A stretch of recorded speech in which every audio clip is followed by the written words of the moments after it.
प्रमोद का मतलब संस्कृत में जॉय है, हैप्पीनेस, जो खुशी फैलाने वाला। गणेश जी का भी नाम है जो विघ्न हटाते हैं। ज्ञान, जिसको हम सरस्वती मानते हैं। जहां हिंसा है, जहां दुर्दशा है लोगों की, जहां दुख है, वहां पे कभी भी सरस्वती नहीं जाएगी। लक्ष्मी पहुंच जाएगी, ठीक है, पैसा आ जाएगा, वायलेंस के बीच में there is a lot of people who make money, but ज्ञान जो है, ज्ञान के लिए शांति बहुत जरूरी है। गणेश जी को तो कहते हैं विघ्न हटाने वाले, जो सारे प्रॉब्लम्स को दूर करते हैं। तो प्रमोद भाई, आप एक रूप से अपने नाम को पूरा कर रहे हो यहाँ पे। जिस तरह से आपने बोडोलैंड से सारे विघ्न हटा दिए हैं, सारे प्रॉब्लम्स हटा दिए हैं, अब यहाँ पे ज्ञान की गंगा बहेगी।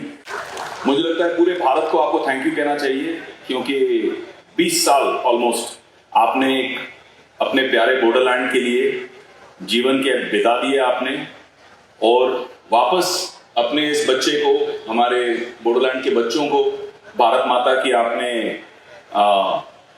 लपेट में, भारत माता की एम्ब्रेस में आपने वापस ला दिया। तो ये वायलेंस हटाकर, जिस तरह से मैंने जब वीडियोस देखे, जब मैंने लोगों के टेस्टिमोनियल्स देखे, आई वाज इमोशनल, क्योंकि आपने जो माँ है उनको बेटे से मिला दिया, बहन को भाई से मिला दिया, जो झगड़ा था वो झगड़े को हटाकर इतनी peace, prosperity, you are growing so well.